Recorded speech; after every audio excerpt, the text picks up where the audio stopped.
यह कहानी है एक छोटे से गांव की, जहां के लोग बड़े ही सादगी और समृद्धि से जीते थे। इस गांव में एक बड़े ही प्यारे बच्चे का नाम था राहुल।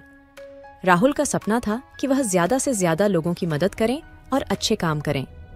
एक दिन राहुल ने गांव के पुराने पेड़ के पास बैठकर अपने सपनों की बातें कर रहा था। तभी वह एक चमकदार पत्थर देखा जो किसी अज्ञात ताकत का प्रतीक लग रहा था। राहुल को यकीन नहीं हुआ कि यह पत्थर कैसे आया। उसने उसे उठाया और देखा कि उसमें एक छोटा सा संदेश था।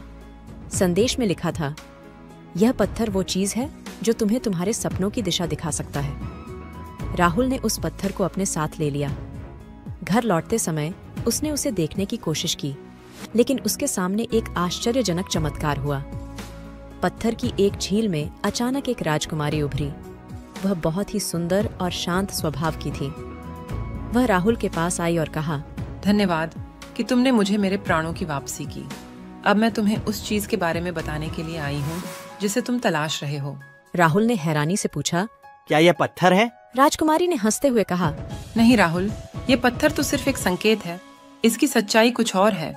ये एक जादुई प्रणाली है जो वो लोग सिर्फ विश्वास कर सकते हैं जो सपनों के पीछे भागते हैं। राजकुमारी ने उसे एक कठिन रहस्य तख्त पर रख दिया और कहा, राहुल, अब जो तुम्हें यहाँ आया है उसे सुलझाना होगा। तुम्हें इस तालाब में जाना होगा जहाँ जादुई फूल हैं। राहुल ने राजकुमारी की बात मानी और तालाब की ओर रवाना हुआ। वहां पहुंचते ही उसने विचार किया कि वह वापस नहीं जा सकता।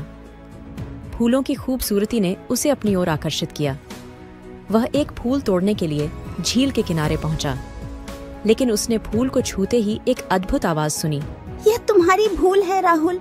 फूलों को तोड़ने से पहले तुम्हें मेरी बात सुननी चाहिए। राहुल हैरान हो गया और फूल ने उससे कहा, मैं तुम्हें जादुई शक्ति दे सकता हूँ, लेकिन उसके लिए तुम्हें एक कठिनाई का सामना करना होगा। तुम्हें एक सवाल का उत्तर देना होगा। राहुल ने फूल का सवाल सुना और सोचने लगा। फिर उसने उत्तर दिया, सच्चाई का मार्ग और नेकी की राह कभी भी कठिन नहीं होती। फूल ने हंसते हुए कहा, तुम्हारा उत्तर सही है राहुल। अब मैं तुम्हें वह जादू देता हूँ जो तुम्हें अपने सपनों की दिशा दिखा सकता है। राहुल को एक चमकदार आवाज सुनाई दी और उसने अपनी आंखें खोली तो देखा कि वह पुनः वही गांव है, लेकिन सब कुछ अब बहुत ही रंगीन और चमकदार था। वह उसे अपने सपनों के साथ पूर्ण होते हुए देखा। उसने राजकुमारी का धन्यवाद किया और उसे एक गले मिला। ऐसा ही एक दिन बीत गया जब एक दुखी माँ अपने बच्चे को ढूंढ रही थी। राहुल ने उसे देखा और उसकी मदद की। उसने अपने जादुई शक्तियों का उपयोग किया और उसे उसके बच्चे के पास ले गया।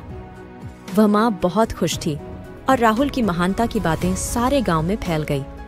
इस कहानी से हमें यह सीखने को मिलता है कि सच्चाई की राह हमेशा कठिन नहीं होती है और हमें अपने सपनों की दिशा में अविश्वासी होना चाहिए। धैर्य और ईमानदारी के साथ हर मुश्किल का सामना करना चाहिए और जब हम सच्ची नेकी करते हैं तो हमें हमेशा उसका फल मिलता है।